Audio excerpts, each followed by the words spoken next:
학생부 말씀 디모데전서 2장 5절 말씀 같이 읽으심으로 한번 시작해 보겠습니다. 우리 앞에 화면 보고 우리 학생부 친구들 집에서 성경책 찾았죠?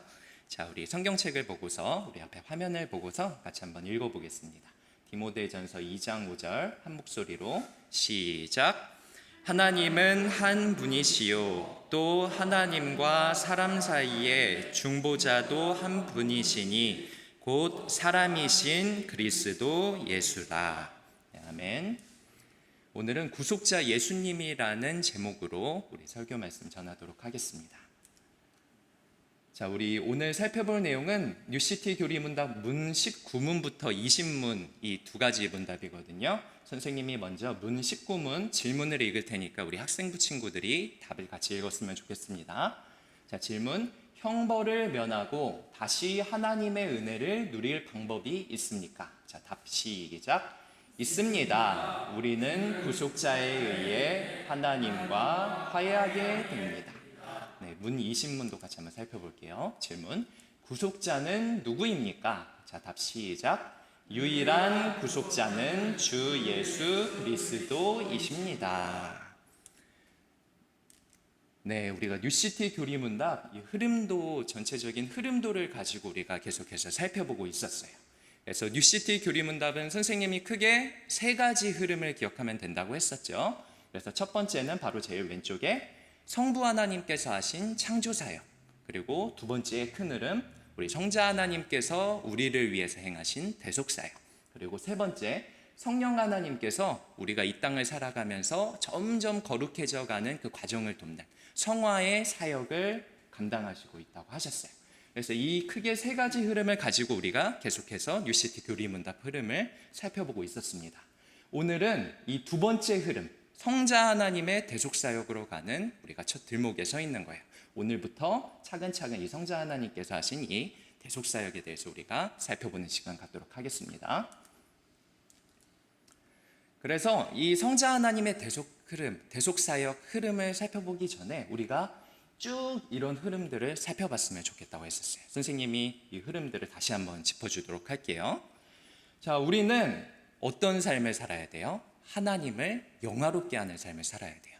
근데 하나님을 영화롭게 하는 삶을 살아가려면 우리는 하나님께서 우리에게 주신 그 율법에 순종함으로 하나님께서 주신 그 은혜에 반응하면서 살아갈 수 있다고 했었어요. 근데 첫 번째 질문, 하나님께서 주신 이 율법을 우리가 완전하고 완벽하게 우리가 지킬 수 있는 사람인가요? 라는 질문을 우리가 13문에서 14문까지 살펴봤었어요. 답은 뭐였죠? 아니다라고 했었어요. 앞에 있는 선생님조차도, 그리고 여기에 앉아 계신 목사님들, 전도사님들조차도 하나님께서 주신 이 율법이라는 것을 완벽하고 완전하게 지킬 수 있는 사람은 없다고 했었어요. 그러면 하나님께서 이 두 번째, 율법을 완전하게 지킬 수 없는데 왜 우리에게 이런 율법을 주신 걸까요? 그래서 우리가 15문을 통해서 우리가 율법의 목적에 대해서 살펴봤었어요. 그래서 율법의 목적은 크게 선생님이 두 가지를 기억했으면 좋겠다고 했었죠. 첫 번째는 바로 우리 안에 있는 죄의 본성을 깨닫게 하는 거였어요. 아까 말씀드린 대로 우리 목사님조차, 선생님조차 안에 있는 죄의 씨앗들로 인해서 이 율법을 완전하게 지키는 것은 불가능하다고 했었어요.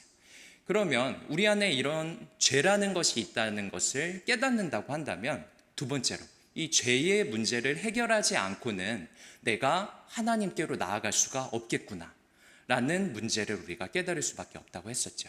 그래서 바로 율법의 두 번째 목적이 아주 중요한 거예요.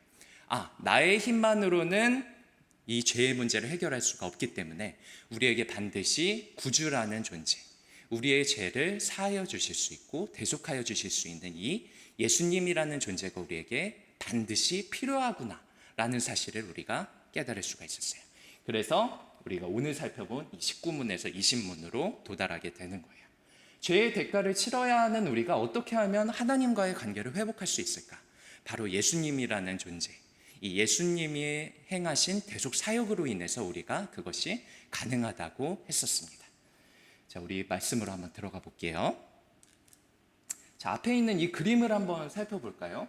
우리 친구들이 바로 보고서 깨달을 수도 있고 아닐 수도 있어요. 자, 두 사람이 양에다가 손을 얹고 뭘 하고 있네요. 그렇죠? 자, 이 다음 그림을 선생님이 보여주면 정확하게 무엇인지 알 수 있을 것 같아요. 자, 우리 구약 성경에 기록된 하나님께서 말씀하신 우리 죄의 문제를 해결하는 방법이에요.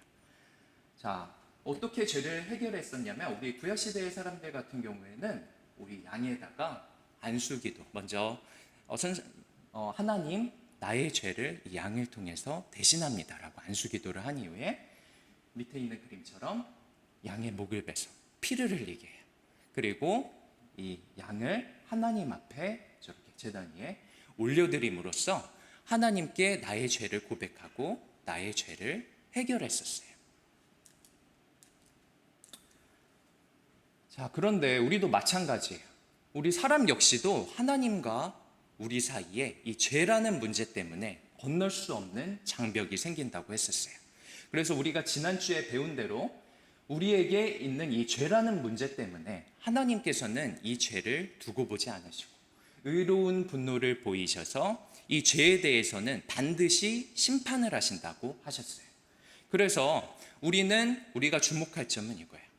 우리가 하나님과의 끊어졌던 이 관계를 회복하기 위해서 하나님과의 우리의 죄의 문제를 해결하기 위해서는 우리는 반드시 그에 맞는 대가를 하나님 앞에 치러야만 한다는 것이에요. 그러면 우리 학생부 친구들이 고민이 될 거예요. 그러면 나는 어떻게 내가 가지고 있는 이 죄의 씨앗, 죄의 본성을 어떻게 하면 해결을 할 수가 있을까요? 구약시대의 사람들처럼 양을 하나님 앞에 올려드리면 될까요? 근데 우리의 죄의 대가를 이미 해결하신 분이 계세요. 바로 누구냐면 우리도 알고 있죠. 바로 예수님이에요. 예수님께서는 어떻게?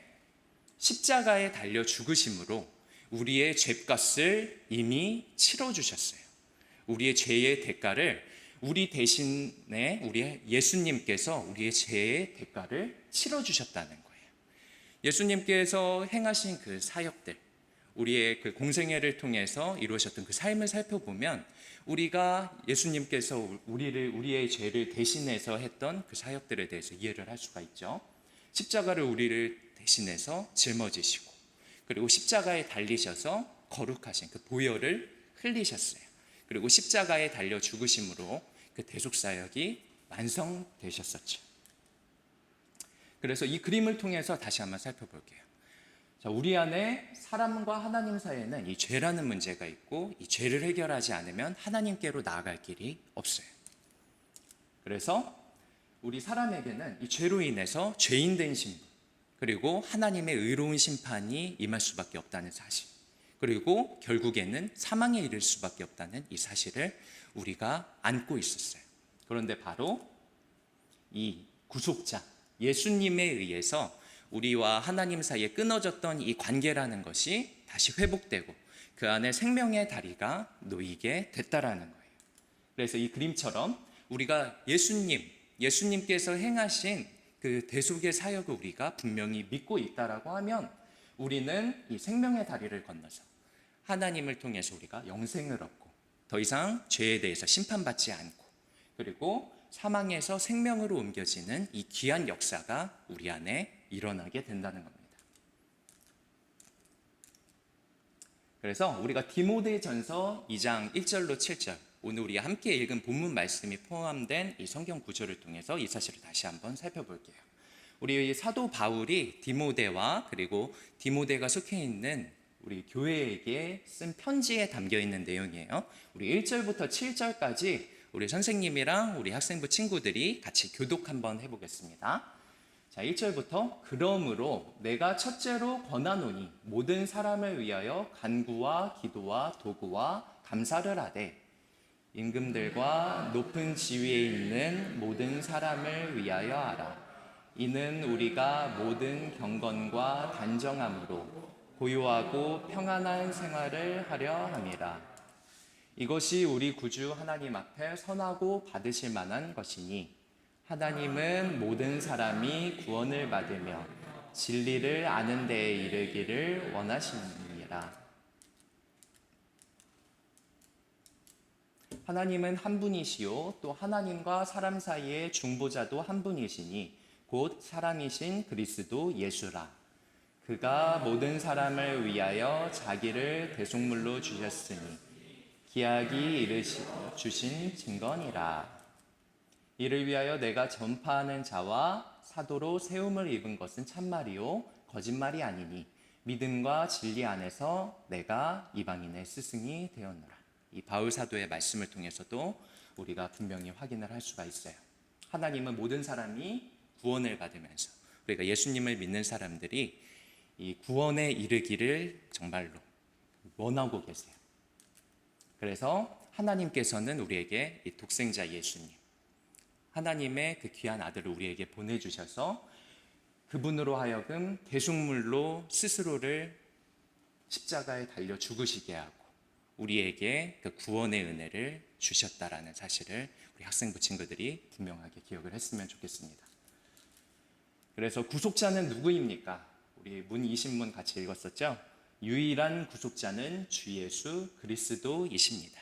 이것이 바로 우리의 신앙 고백의 근간이 되어야 할 것입니다. 그래서 우리 학생부 친구들은 오직 그리스도 예수를 믿는다는 이 사실 하나만으로 그 영원한 구원을 우리에게 선물을 받은 거예요. 그래서 우리 구속자 예수님께 항상 감사하고 또 한 주간 삶을 살아갈 때 우리가 이 구원에 대해서 얼마나 감사한지 그 큰 구원의 선물에 대해서 묵상함으로 또 한 주간 살아가는 우리 학생부 친구들이 되었으면 좋겠습니다. 자, 우리 기도하겠습니다.